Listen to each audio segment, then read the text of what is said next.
Друзья, всем привет! Серферы-бездельники, наши любимые девианты. Продолжаем наши эфиры. И, как я обещал, у нас сейчас начинается эфир с очень интересным человеком, Дариусом Редкавичусом, который был уже у нас пару раз в эфире. Он из Литвы, и он специалист по переговорам с психологическим, так сказать, бэкграундом. И, собственно говоря, вот то, что произошло вчера в Вашингтоне, это перепалка между Зеленским, Трампом и Венсом, которая переросла в международный скандал, и сейчас просто находится в фокусе внимания всего мира. Она, в общем-то, заинтересовала и нашего гостя, потому что как специалист он не мог не увидеть в нем, скажем так, классические проявления проблем, которые опытные психологи всегда разбирают там в работе со своими клиентами и советуют избегать подобных ситуаций. Короче говоря, мы сейчас вот разберем этот кризис, назовем его правильно, с точки зрения опытного переговорщика, который всю свою жизнь занимается этими вещами. И я думаю, что это будет полезно для наших дипломатов, для наших зрителей, да, для всех, кто посмотрит этот эфир. Дариус, добрый вечер. Добрый вечер.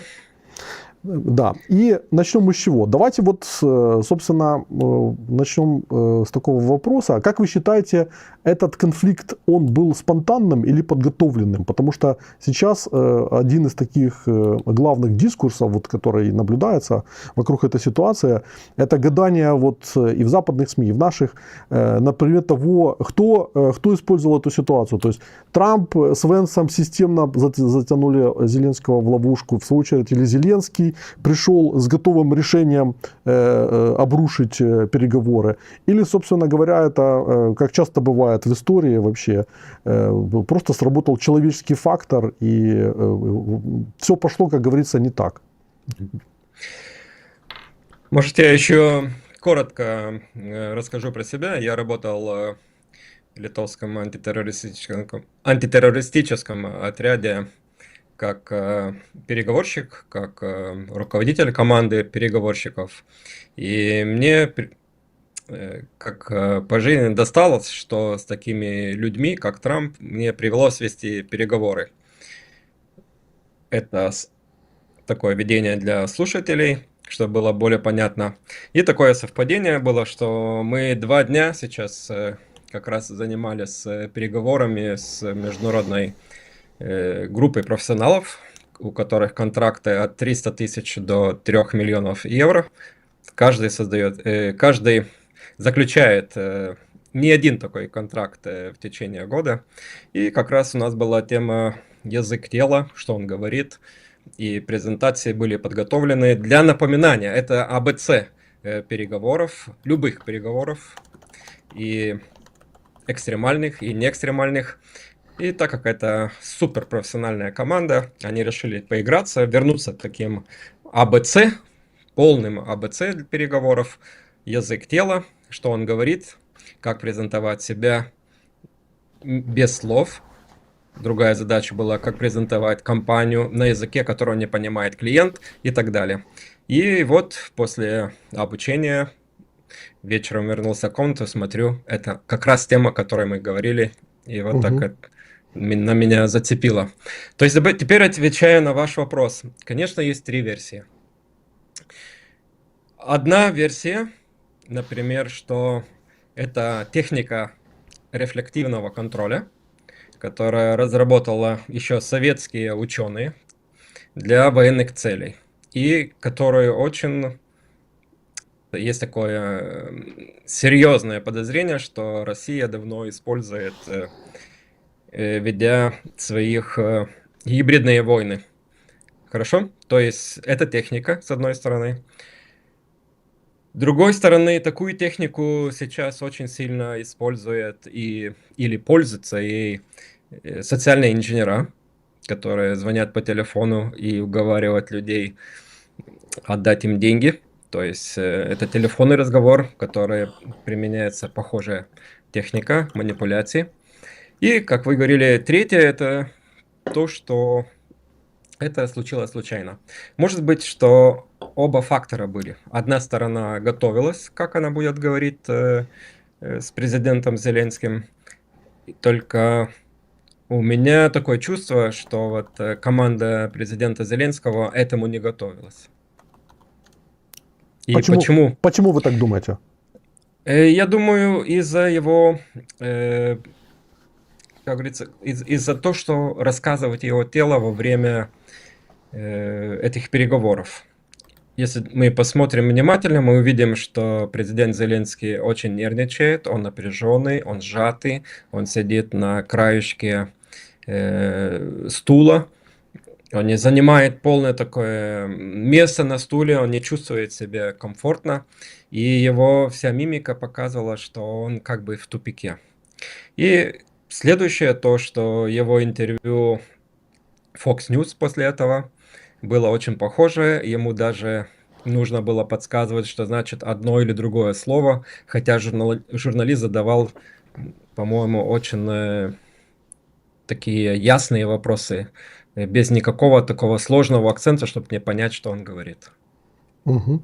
Ну, то есть вы думаете, что, в принципе, то, что он не использовал переводчика, это была ошибкой, что ли, или как? Ну, то есть, потому что вот Олег Хомяк у меня был психолог тоже перед вашим эфиром, он тоже на это обратил внимание, и многие у нас обозреватели обратили внимание, что, ну, в общем-то, если бы он использовал переводчиков, это давало бы возможность и время потянуть, и лучше сформулировать мысли, ну, и находиться, скажем так, в нормальном мыслительном процессе, это быстрее думать и четче формулировать мысли. А Трамп с Венсом находились, ну, в комфортных условиях, они у себя дома, они говорят на своем языке и задают, собственно говоря, фрейм беседы, рамку беседы.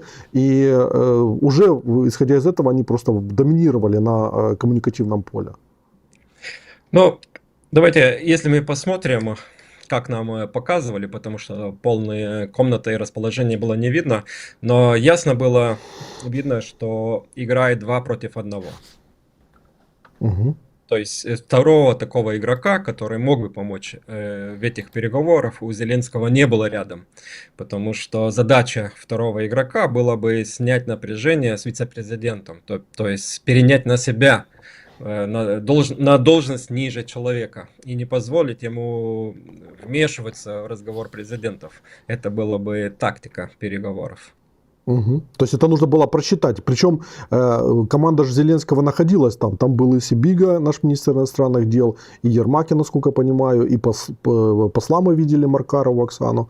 То есть на самом деле они там присутствовали, но команда Зеленского просто не выстроила вот коммуникацию таким образом, чтобы обезопасить его от эксцессов типа того, что произошло с Венсом. Да, то есть это не было спланировано, потому что второго человека, как Венсона, мы видели его как второго человека, но кто у Зеленского второй человек и какие у него полномочия вступить в разговор, мы вообще его не видели. Мы только видели в грусти, панике или в слезах уже, как это... выпало слово. Женщина, которая была со стороны Украины, как это? Да, посол Маркарова. Посол, Да, вот, да. извиняюсь. Амбассадор. Потерял слово. Ничего страшного. На английском говорите, если что, или там на литовском. Ну, и давайте вот, я думаю, стоит обратить внимание на конкретные вот эти вот невербальные посылы, да, которые говорил язык тела там каждого из участников этой коммуникации, вот которые вы мне прислали в виде презентации. Да? Можно выводить или как? Смотрите, Юрий, я, может быть, начал с того про типажа Трампа, потому что все Давайте. говорят, что это самый непонятный типаж Трампа, что никто нигде никогда такого не видел. Но я по жизни вел переговоры с криминальными преступниками, которые брали заложники. То есть настоящий психопат ведет очень похоже, как ведет Трамп. И если психопат взял заложники, ты не можешь ему угрожать. Ты никак не можешь вести себя как равный с равным. Это ты сразу в проигрыше. Ты сразу закрываешь все двери. То есть это невозможно даже. Есть определенная техника, каким образом мы тогда ведем переговоры, чтобы его успокоить, чтобы ему дать, показать, какой он важный, какие мы мелкие, и как мы подстраиваемся под него. Это все техника. И она не какая-то особая и трудная. Тогда, когда уже я завершил свою службу в спецназе и начал работать в бизнесе, я увидел, что такой типаж, как у Трампа, иногда превалирует у хороших продавцов, тех, которые считаются хорошими продавцами. Это человек-огонь, который агрессивный, который добивает, который тут на месте может добить и заключить контракт. И его все боятся, потому что очень мало кто понимает, как же защищаться от него. Мгм. И с другой стороны, если мы посмотрим, техника переговоров тоже может быть такая. Как тогда с таким человеком, особенно если он генеральный директор, вести себя? Можно там выйти в конфликт, но нужно подстроить, что ты будешь делать после этого конфликта, как ты его успокаиваешь, чтобы он не манифестировал до такого, что мы расходимся. Может быть искусственный конфликт, который помогает, но после этого идет другая техника, которая тут не было и не пахло. Поэтому для меня то, что происходило с президентом Зеленским, ну, мне говорит, что команда плохо подготовилась. Или Мгм. ее вообще не было на этих переговорах. И мне очень жалко из-за этого. То есть вы хотите сказать, что Зеленский в этой ситуации, он по сути выступал как заложник вот, ну, Трампа, да? Вот, Не то слово. мгм. Он попался. Даже если скажем, что вот Трамп и Венц, они вот применили всю технику рефлективного контроля. Что такое рефлективный контроль? Подвести тебя так, чтобы ты сделал сам то, что не хотел делать. Мгм. Да, это рефлективно. То есть как будто сыграть на твоих рефлектах, как будто сыграть на твоих чувствах, что вместо того, что ты договорился, у тебя возникла эмоциональная нестабильность, и ты сам Мгм. сорвал переговоры. Это рефлективный контроль. Но бывают люди, не обязательно, что это техника, бывают люди, у которых такая натура. То есть он самородок именно такой. Но с ним тоже можно договариваться, с ним тоже можно работать. Просто нужно понимать, какой он. Вопрос, как работать с огнем. Если мы возьмем самую древнюю до нас зашедшую деление личностей на 4 стихии, да? Огонь, вода, земля и ветер. Так, Трамп типичный огонь. Мгм. Ничего секретного. Можно зайти искусственный интеллект и задать вопрос. Дай мне сократские или платоновские деления по стихиям. И как работать с огнем. А Зеленский кто в рамках этого классификации? Мне здесь трудно так сказать, потому что про этого не думал. Зеленский как будто между огнем и ветром. И Воздухом. вот, Мгм. да, ветер, воздух, так можем сказать. И вот здесь воздух может разогнать огонь, да, то, что она запылает. И если, то есть, Что, если нету такой чистой, что и произошло, по сути. да. Или, может быть, огонь с огнем тоже трудно. Но они могут, если они чувствуют, что они оба огни, и они в итоге подружатся. Но это тоже вопрос техники, как это сделать. Мгм. Хорошо. А Венс в этой классификации кто? Венса я слишком мало видел. Я, у Венса свое мнение, он играет как второй человек и играет очень грамотно, скажем так. Он же защищает своего президента. Мгм. И если мы посмотрим, как шли переговоры, мы можем увидеть, что началось с вопроса Зеленского Венсу. До этого все отвечали журналистам, правильно? Шли вопросы-ответы для журналистов. И тут один момент, это даже записал, что 22 минута 6 секунда, Зеленский от ответа к журналистам вдруг перешел к вопросу Венсу. И это не просто как вопрос был, это был вопрос провокация или вопрос обвинения, который сказал: Венс, ты неправильно подсчитал, ты неправильно используешь цифры. как бы такой заезд на Мгм. Венса. И сразу, что из этого получилось, Свен сразу ответил. Он сразу агрессивным движением своего тела, пальцем, направленным пальцем на президента Украины начал отвечать. Значит, Венц тоже не контролировал себя как опытный дипломат, потому что он показывал пальцем на президента другой страны, что не соответствует никакому протоколу. Мгм. То есть, и он, по сути, говорит же, получается, с позиции силы. То есть он как бы показывает в этой иерархии, в рамках этой коммуникации, место Зеленского, что для Зеленского, естественно, является неприемлемым и выводит как бы конфликт на новый уровень вот личностного такого противостояния, да? Да, мы увидим, что этот такой агрессивный жест во время переговоров, он может и не считаться осознанно, но подсознательно он дает сигнал: теперь ты защищайся. И мы видели, как президент Зеленский закрылся, он пошел назад, закрыл свое тело, и вместо открытого такого разговора вдруг получился, скажем, явно выраженный конфликт между двумя сидящими. И здесь вот как раз и нужна была самая большая помощь от команды Зеленского, чтобы это снять, разграничить, не дать нападать на своего лидера.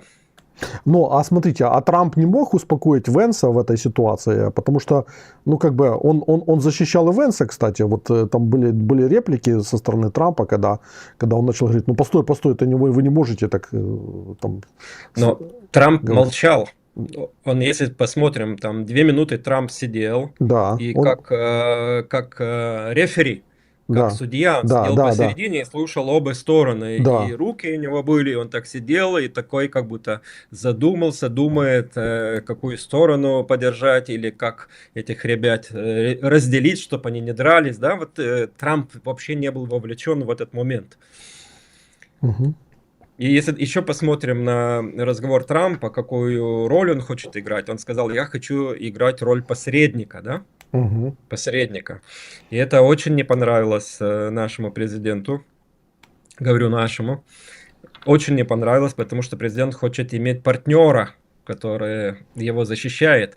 Но мы можем понимать и Трампа. Трамп хочет быть посредником, потому что без посредника переговоры невозможны. И Трамп хочет занять какую-то позицию посередине, что как будто и Путин ему доверял, чтобы он мог начать, чтобы он мог выйти на какие-то переговоры, потому что нужен сильный посредник, который как будто говорит: я буду рефери. И все эти вопросы или пожелания, на какой стороне Трамп хорошо бы был, я бы это говорил ему в ухо, где-то в кабинете, но не при всех, потому что таким образом мы как будто раскрываем свои карты Путину. Ты не иди, Трамп никакой там не посредник, Трамп наш человек, просто он прикидывается посредником.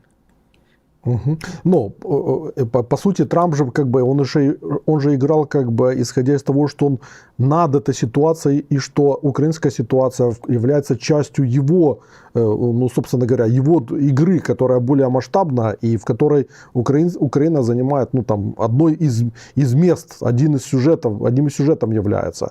И Да, Зеленский хотел, чтобы Трамп выступал на его стороне. Трамп все время говорил, что он не на его стороне, а на стороне Америки. Он это подчеркивал. Как бы, ну, потом, уже ближе к концу, когда уже пошел конфликт, он об этом несколько раз сказал. И там был еще очень интересный момент, когда он сказал, что а как вы себе представляете, что, ну, что я говорю Путину? То есть, как бы там, что... да, смотрите, я Да. тут хочу из этих экстремальных переговоров.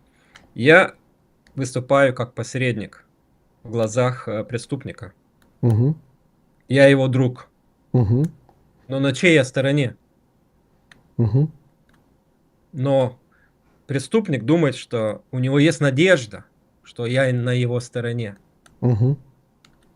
И я играю эту роль посредника. То есть, смотрите, Трамп, Но это очень важно. Трамп, по сути, это говорил, возможно, президент не понял, но месседж Трампа был именно об этом, что поднимись до моего да, уровня, как бы, вот в котором я играю. Вот, я на самом деле, как бы, играю для того, чтобы помочь тебе выйти из этой сложной ситуации. Юрий, это Да, техника да. экстремальных переговоров. Мгм.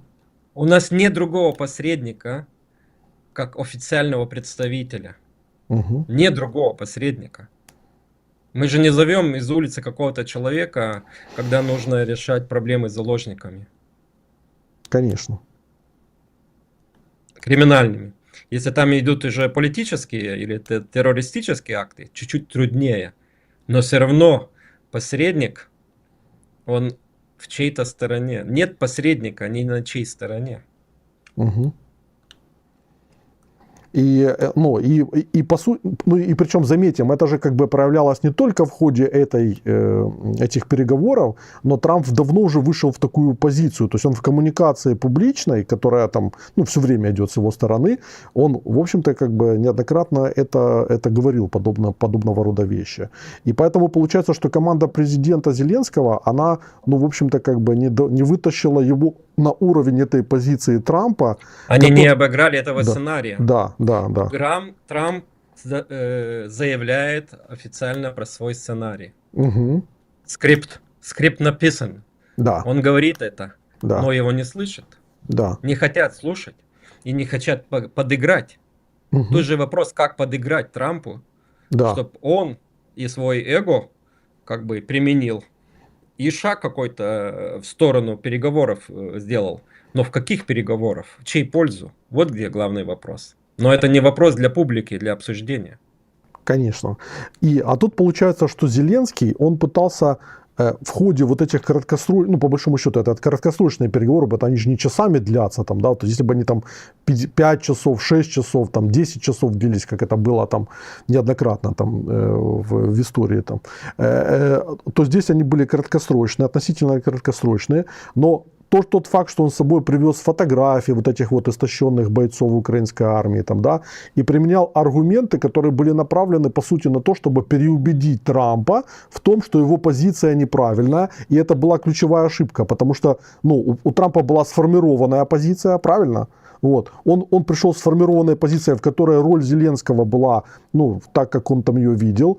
Значит, роль Трампа, ну, она им самим прописана, и он ее очень четко осознавал. Венс играл в этой ситуации тоже свою роль. И, ну, собственно говоря, вот был misunderstanding, как говорят на английском языке, там, да, непонимание, вот заблуждение относительно роли и как бы и правильной формы коммуникации со стороны Зеленского. Вот так вот. Юрий, огонь не имеет чувств. Огонь настоящий мужчина. Это альфа-самец. У него нет чувств. Фотографии не для него. Фотографии для земли, которая про всех заботится. Трамп мужик, если так скажем. Он не... Если исходить из трамповских понимания полов, есть женщина и мужчина. Он мужик. Фотографии для женщин. А этот сценарий не обыгран. Я так извиняюсь, что я вернусь к бизнесовым делам, но вчера у нас была задача, нужно завершить сделку в течение 3 минут. Завершить сделку с таким клиентом, который не хочет подписывать. Это задача. Как ее обыграть, как научиться, как завершить в течение 3 минут, это возможно. Это нелегко. Но сценарий можно описать, подобрать слова, подобрать пути. Но главное понимать, кто перед тобой сидит. Покажем вот эти фотки для того, чтобы проиллюстрировать то, что мы говорим. Давай, выводи. Итак. Здесь видите, какое лицо президента было, когда он спросил у Венса, можно ли задать вопрос. Can I ask you, он говорит. Да. Он видите, сидит какая его мимика. Да, он сидит на краю кресла, сидит. Да. И мимика немножко ехидная. Он не задаст вопрос не просто, а дружелюбный. Да. Тогда он сосчитывает президентов, кто был перед кем, да? А его поза поменялась. Он как будто в нападении в сторону Венса, да? И видите, как Трумп такой, он уставший, смотрит. Смотрите, закрытые, причем, обратите внимание, закрытые руки у Венса. Вот, то есть, ну, Венсу, по большому счету, он исключен из этой ситуации, ему по барабану, что там показывает Зеленский. Но и на него нападает, он Да. защищается, Венс. Венс защищается, потому что это рассказ идет для него. Да, но смотрите, месседж обращен не к Венсу, а к Трампу, потому что Трамп, ну, Трамп как бы главный реципиент этого сигнала, Зеленский ему показывает. Хотя Трамп как бы в этой позиции, как вы вначале сказали, он, ну, он, собственно говоря, как, выступает как медиатор, скажем так. Вот, Да. Вот. Да. Да, и, ну, и, собственно, его позиция об этом и говорит. Он сидит такой, ноги расставлены, как бы он вот... Он хозяин, думает, что с ними делать. Да, руки вот тоже как бы так вот интересно сложены. Да. Ну, что с ними делать? Как их раздвинуть? К чему ты, дружище, к чему ты ведешь? Вот говорит поза Трампа, как бы там, да, что ты пытаешься вот нам донести. Давай дальше, что там было? Угу. Контратака Венса, да? Да. Он уже пальцем показывает на президента. А посмотрите на Трампа. Он задумавших, он не психопат, он не прыгает, он не орет. Он сидит и про что-то думает, да? Да, потому что... судья, да? Да, во-первых, ну, вот он в этой позиции находится, а во-вторых, ну, для него это, очевидно, вот его фигура говорит, что, ну, это что-то второстепенное для меня. Вот, ребята, вот вы о чем-то спорите, о второстепенном, а я как вот такой мудрый старец, который должен вынести вердикт. И вот смотрите, вот это руки, которые у него так сложены, это же как бы вот подготовка к вердикту, как бы там, да, вот я бы так это интерпретировал. То есть у него как будто груз на плечах. Да. И где тут психопат? Тут нету. Он вот сидел, слушал. Идем-то дальше, да? Да, идем дальше. Да? Тут агрессивная иллюстрация. Минута написана. BBC. Тут хочу сказать, что это BBC запись. То есть ты, он говорит. А теперь двумя пальцами, да? Этот да. вообще уже вытащил, как в ковбойском фильме, два пистолета. Два пистолета. И посмотрите, наш президент, он закрылся, потому что на него стреляет. Да. А Трамп дальше сидит. А мимику ему... Сколько вы будете тут драться?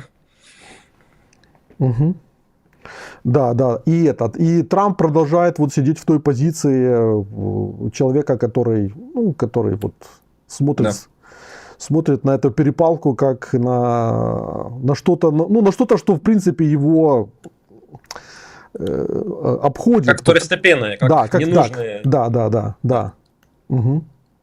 Идем дальше.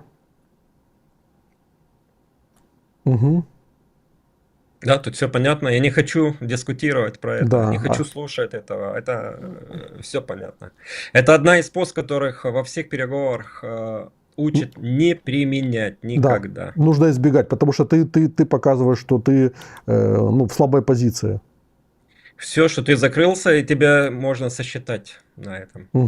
Взгляд отведен в сторону, он не смотрит на Венса. Да. Потому что он не хочет этого... Как говорится, не скажу какого слова, кого-то слушать. А вот смотрите, а здесь видно, что Трамп включается в аргументацию. Нет, Венса. Он просто смотрит ему это, когда он же закончит ему. Дальше. Реакция, теперь ждет реакции от этого, от Зеленского. Да, он так...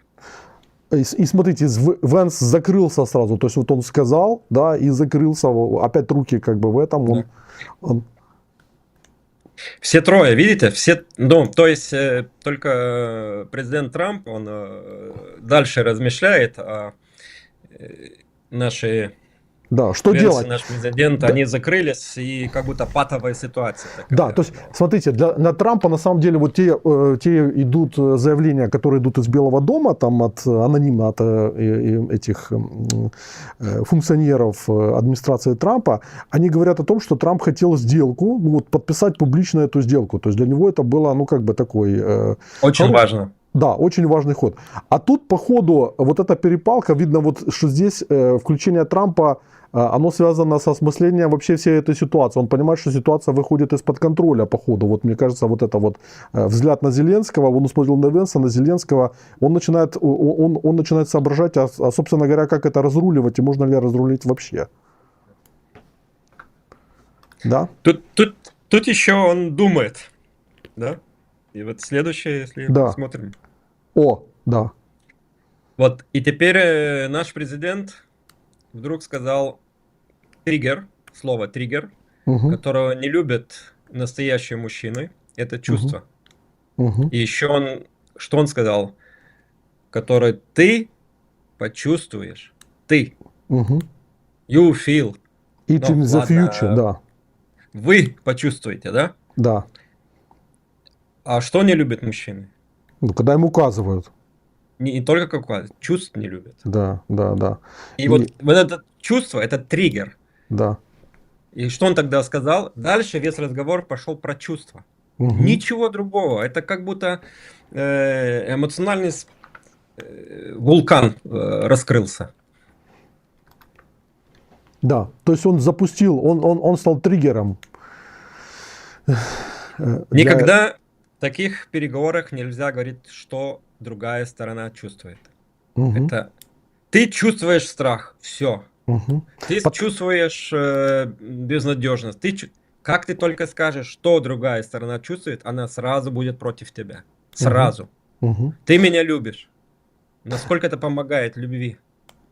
Ну, просто как бы Трамп тут же, он же сразу начал говорить о том, что вы не можете знать как бы вот реальную ситуацию, что мы чувствуем, что у нас есть там и во что мы, Юрий, во что Юрий, мы не играем. ситуацию, а чувство. Вот в чем. Это чисто подсознательная рефлексия на Угу. уровне чувств. Есть у меня такой курс эмоциональные переговоры, быстрые эмоциональные переговоры. Это совсем другое, чем стратегические или разумные или какие-то. Есть эмоциональные, как через эмоцию завершить сделку. И вот здесь этот триггер, он попал на триггера, который Трамп с детства ненавидит. Мужчина не должен чувствовать. Ну, я просто вспоминаю, что там Трамп дальше говорил. Он же говорил, что да ты не можешь знать, что как у нас будут дела. У нас все хорошо, в Америке все будет хорошо. Мы вообще как бы там в суперпозиции находимся, там за океаном там, и так далее. Я записал специально. Don't tell what we are gonna to feel. Да. Don't tell what Мгм. we are gonna to feel. Мгм.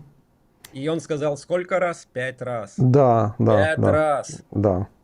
Следующее, я там отметил сколько раз. Это все про чувства. Ничего Мгм. больше. Да. Да, да, да. Видите? Не говори нам, что мы чувствуем.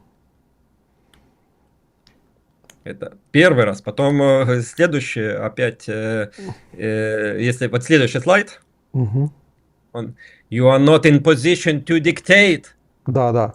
Ты не находишься в позиции, когда ты можешь диктовать, Указывать. да, указывать нам, что мы должны чувствовать. Да, и это- сначала он говорит, you are not in position to dictate. Мгм. Вот он повторяет. Я думаю, а что тут указывать? И вдруг он говорит, you are not in position to dictate what we are going to feel. Мгм. Ничего объективного, разумного, да? Мгм. Чувство. Да. Чувство. На то, что многие люди попадаются, это на чувство. Мгм. Очень интересно. И все.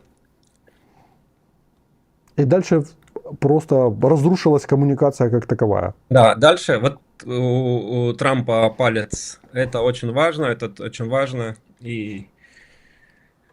Но что важно? Важно не указывать чувств, что другой чувствует. Ничего больше. И чем закончилось, Трамп сказал, ты вообще не хочешь поблагодарить меня? Мгм. То есть, как получается, он считает, что президент Зеленский приехал просить Мгм. помощи, правильно? Мгм. Не указывать, не диктовать, просить и благодарить, что ему помогает. Мгм. Почему этого не сделать? Почему не начать, что я очень благодарный, я верю, что в конце концов Трамп наведет порядок, что Байдену не получилось из-за старости, Обаме не получилось, не знаю, из-за чего-то, да? Мгм.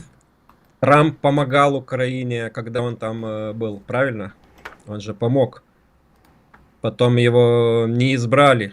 И можно было сказать, если бы Трамп продолжал быть президентом вместо Байдена, это точно было бы лучше. Почему так не сказать?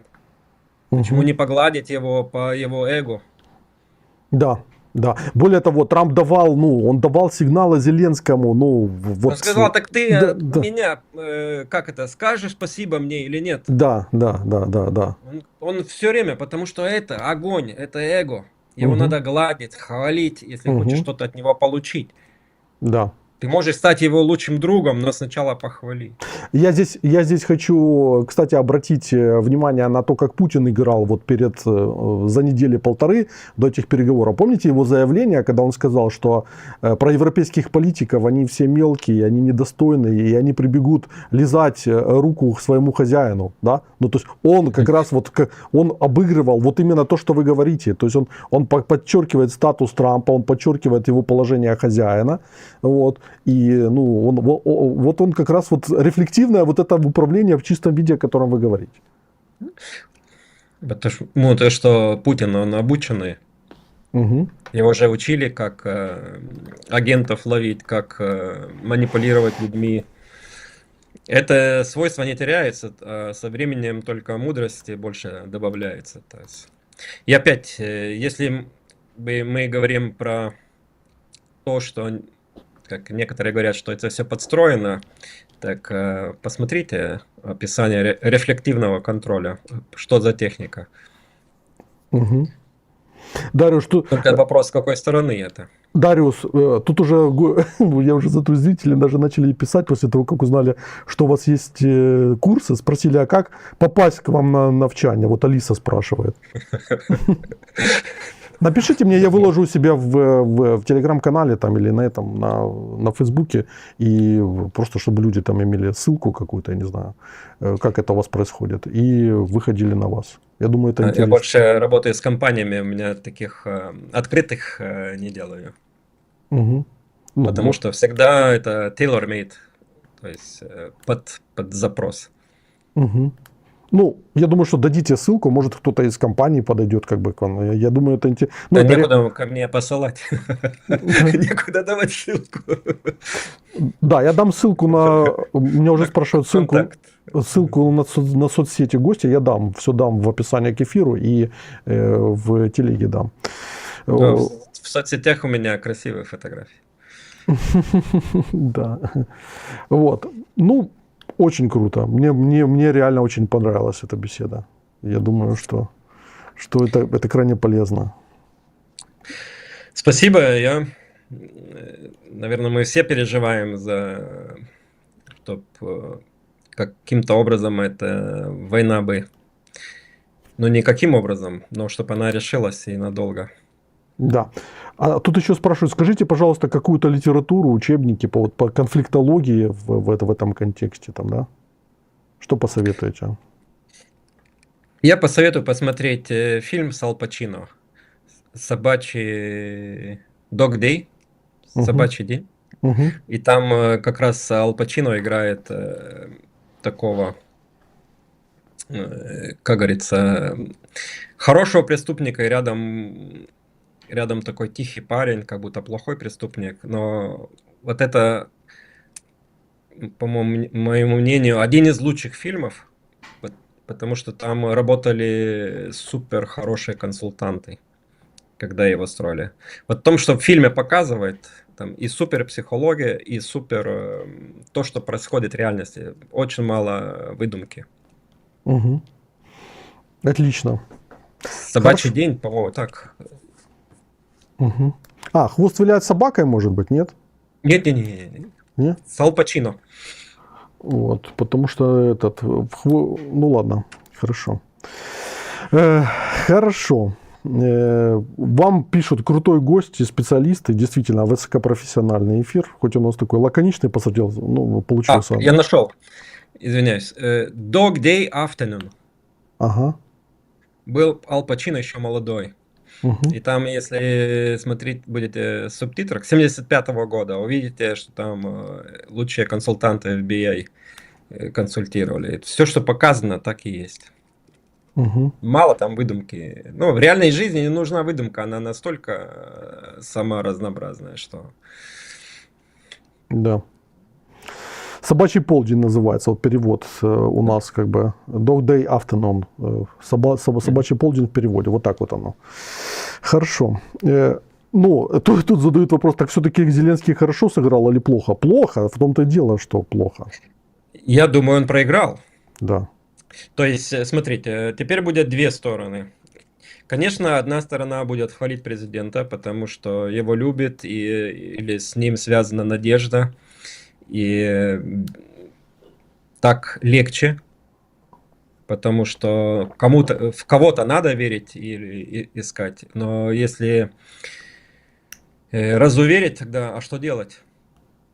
То есть одна сторона будет хвалить, другая сторона будет наоборот ругать. Но я думаю, что ситуация поправима. В переговорах, больших переговорах, политических переговорах все можно поправить. Вопрос, как это переиграть, перестроить Угу. и сделать. И для этого нужна команда. Одна из проблем политической жизни в Европе, что очень редко работает командой. Политики думают, что они сами могут хорошо вести переговоры. А где работают команды? Например, Россия, Газпром или там другие крупные компании. У них постоянные готовые команды переговорщиков, постоянно готовое давление, постоянно изучается именно серая и темная сторона психологии, чтобы задавить, заманипулировать и выиграть. Угу.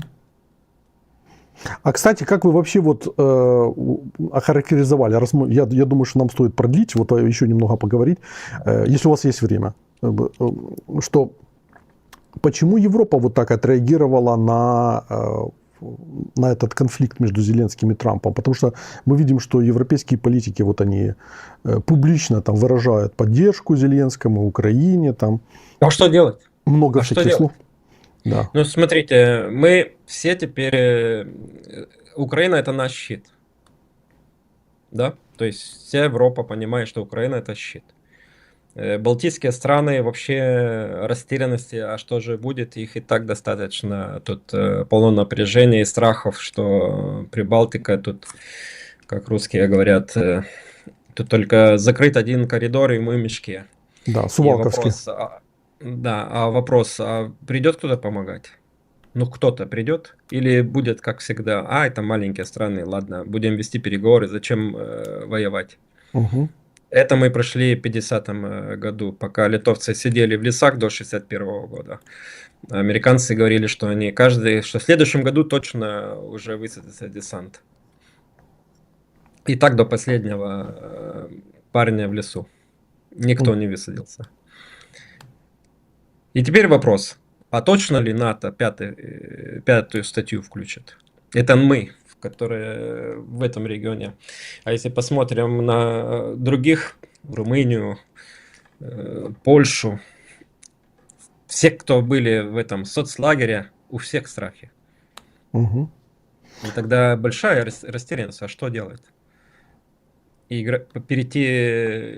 Переиграть игру, как играет венгерцы или там словаки? Что мы вот с Великой Россией, мы согласны быть сателлитами, опять мы вам поможем. Что, так перейти? Угу. Ну, то есть, можно ли говорить, фактически можно говорить о том, что вот эта перепалка и кризис коммуникативный, который на самом деле ставит глубокие вопросы относительно готовности США дальше играть вот в том формате, как это было после Второй мировой войны, выступать в качестве защитника Европы, поставил под вопрос ну, вообще способность и целесообразность для американской внешней политики эту функцию. И, собственно, Европа сейчас, я думаю, находится в таком состоянии повышенной deep concerning, как они там все время говорили сначала. Нет, войны. смотрите, по-любому уровень беспокойства или напряжения в народах, которые граничатся с Россией, возьмем, неважно, там Литва, Финляндия или даже Норвегия, да, везде народ чувствует напряжение, везде оно высокое в среде народа. Это даже мы не говорим про политиков, а политики, которые приходят во власть, они понимают, что как защищаться, потому что ни одна страна не готова воевать по количеству солдат и вооружению, потому что, да, как говорила Европа, мы будем защищаться американским оружием, да, и американским солдатам. Вот мы будем защищаться, но воевать будут американцы. Это все время было у европейских политиков. Может быть, там французы какую-то свою политику вели, так как у них колонии, да? Но они не в ту сторону смотрели, они смотрели на свои колонии. А кто еще? Больше никто, правильно? Угу. Одна Франция. Да. И вторая страна, которая серьезно готовится, Польша. Например, я как литовец не уверен, что точно Польша придет помогать Литве. Ну, потому что, Зачем? потому что Польша понимает, что если она втянется в Сувалковский коридор, она будет сильно подвержена фланговым ударам со стороны России, а без гарантии включения Штатов там, или Франции, Германии в поддержку, польская армия будет просто в мешке, окажется в мешке, как в 1940 году под Дюнкерком французская армия оказалась, когда она вместе с британцами пошли защищать Бельгию. И вот, собственно говоря, они боятся этого повторения и не скрывают даже этого. Я думаю, проще. Потому что если ввязаться в войну, значит надо воевать, и война перекатит на твою территорию. А если не вяжешься, тебя, наверное, не тронет, потому что ты слишком большой кусок. Вот и все. Более просто все. Угу. Кстати, вот еще один момент интересный. УОЛС, там же было заявление, что якобы единогласно высказали за прекращение переговоров, но здесь интереснее прозвучало на самом деле его заявление, оно в том контексте, в котором вот вы говорили, что переговоры можно возобновить. Он сказал так: после того, как прессу попросили из овального кабинета, я так понимаю, что президент Трамп пошел, ну это вопрос ему задает журналист, я так понимаю, что президент Трамп пошел в одном направлении, Зеленский пошел в каком-то другом, и вам вместе с госсекретарем Рубио пришлось выйти и объяснить Зеленскому, что все пошло плохо, и ему нужно покинуть Белый дом. Можете описать эту сцену? Он говорит: у нас была встреча после того, как прессу попросили уйти, и мы вполне единогласно посоветовали президенту Зеленскому, что после того оскорбления в овальном кабинете мы просто не видим, как двигаться вперед, и любое дальнейшее взаимодействие только сдвинет все назад. И мы подошли к Зеленскому и его команде и сказали об этом. И дальше Уолл сказал, что глава офиса президента Ермак и посол Украины в США Оксана Маркарова прекрасно поняли, что случилось, и отчаянно пытались спасти эти переговоры. Вот так вот. Значит, были не готовы, да? Угу. Да, Я только так могу сказать. Да, то есть они не считают, ну, это вот заявление очень важное, потому что оно, по сути, показывает, что, ну, собственно говоря, команда Зеленского сама не была готова к такому повороту событий, и если бы они хотели срыва переговоров, то, по всей видимости, они бы там, ну, пошли бы и пошли, там, что называется, дождались вот такой ситуации и пошли бы. А так, вот то, что здесь говорится, указывает на то, что это была непредвиденная ситуация. Вот. И из этого вытекает то, что мы вот с вами, когда обсуждали этот эфир, перед эфиром разговаривали, что, ну, по сути, все развалилось вот в течение этих нескольких минут. Вся конструкция переговоров. Как классические переговоры во время заложников, они всегда исходят из того, что мы записываем сценарий и говорим, что будем делать, если. И расписываются все возможные сценарии, которые пройдут. Я уже в дальнейшей своей жизни увидел, что бизнес-переговоры — это облегченные экстремальные переговоры, их тогда там продают как супер-дупер секрет, как вести там жесткие или какие-то переговоры, но это все исходит из наивысшая точка, это экстремальная. Но то, что я видел, это тот сценарий вообще, по-моему, не обрабатывался. Мгм. Он не обрабатывался, потому что не видно было.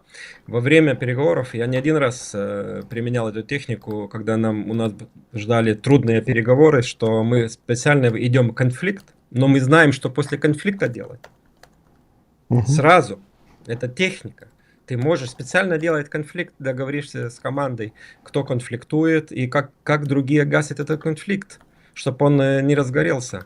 Вот такая ситуация, как с Велсом, который как бы начал мешать двум президентам, говорит, это тоже нормальная ситуация, потому что всегда я вел переговоры, мы трое, их 12. И всегда появится какой-то типаж, который будет показывать, что он самый умный и все разрушать. Вопрос, как его нейтрализировать, как его отвлечь, кто с ним будет заниматься. Это все планируется, это все можно сделать, если серьезно готовиться. Скажите, а вот как у переговорщика опытного, вот протактуйте этот вопрос, который Грей Купер задает. Юрий, пожалуйста, спросите гостя, не звучат ли слова Зеленского «you will feel problems», как угроза по-английски, то есть что они могли трактовать это как некую угрозу, это тоже могло добавить вот огня вот в эту ситуацию.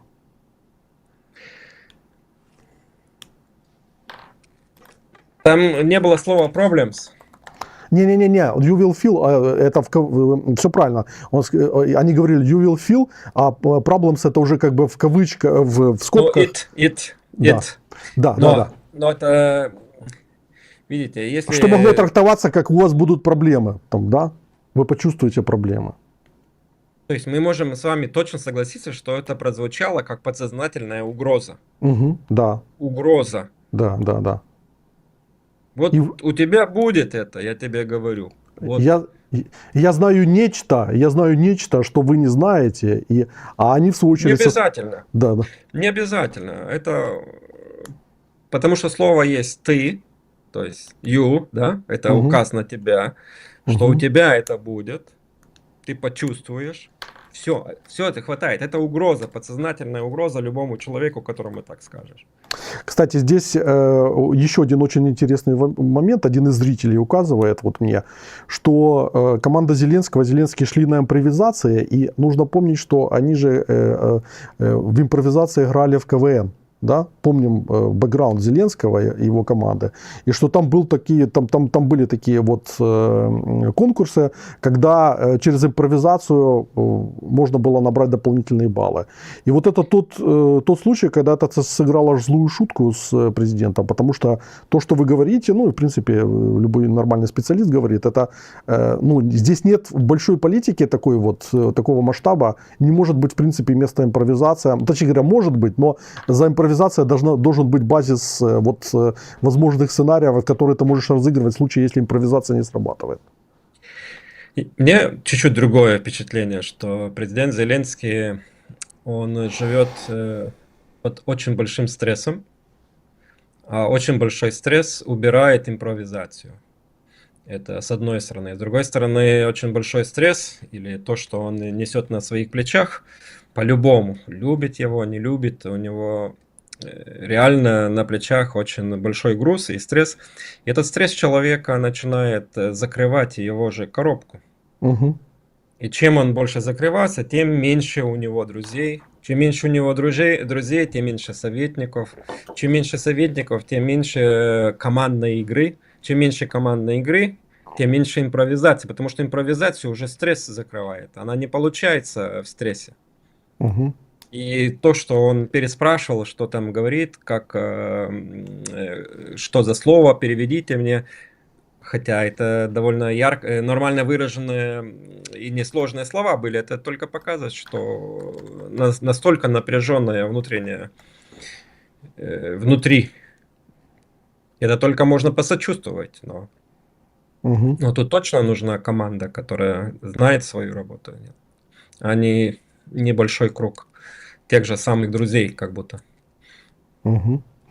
Да, ну тут с этим сложно не согласиться. Ну вот наши гости просто тут, господи, гости, наши зрители тут просто пишут, что пошли бы к вам на курсы заниматься. Так что я вам советую подумать, я готов вам помочь скоммуницировать так, чтобы вы действительно там взяли группы какие-то. Я думаю, это будет, может быть, даже коммерчески интересно, поскольку ну, это реально очень круто, то, что вы рассказываете. И вот аудитория просто в восторге. Так, хорошо. Хорошо, я думаю, что у нас получился хороший эфир. И я, кстати, думаю, что мы можем продолжить вот в таком ключе, когда будут информационные поводы соответствующие. А может быть, без информационных поводов, это отдельно проговорим там потом. И Хорошо. вам огромное спасибо. Я напомню всем, что с нами Дариус Раткавичус был в эфире. Я дам ссылку на его профиль в Фейсбуке. Вы все можете попасть, там, подписаться. Там красивые фотографии у него, как он говорит. И огромное спасибо за уделенное время и просто блестящий анализ этой очень сложной и опасной для Европы и Украины ситуации. И от лица всех украинцев я хочу поблагодарить Литву за то, что она делает для Украины, и за ту помощь, которую вы оказали для наших беженцев, для Украины, в целом для ЗСУ. И мы искренне благодарны, и поклон вам до земли за то, что вы сделали. Спасибо большое. Спасибо вам. Хорошего вечера. Пока. Друзья, на этом мы заканчиваем. Завтра у нас будут тоже крутые эфиры. У нас будет Петр Куль по вечерам. Тут многие хотели бы увидеть, услышать, потому что он, в общем-то, много интересных прогнозов делал перед этими переговорами. И сейчас, я думаю, как бы пришло время интерпретации, что пошло не так. Это, во-первых. Во-вторых, Куса тоже у нас завтра будет. Илья, тоже наш серьезный и глубокий гость. Ну, в общем, смотрите за обновлениями в моей телеге, там будут ссылки. И мы все эти эфиры сейчас переведем на английский язык очень быстро и разместим на моем канале Армененко World для того, чтобы продвигать необходимые нарративы и работать с той аудиторией, без которой Украина не устоит. Или ей будет устоять очень сложно. Поэтому будем работать вместе. Подписывайтесь. Но я, опять-таки, кину ссылки, вы уже там включитесь.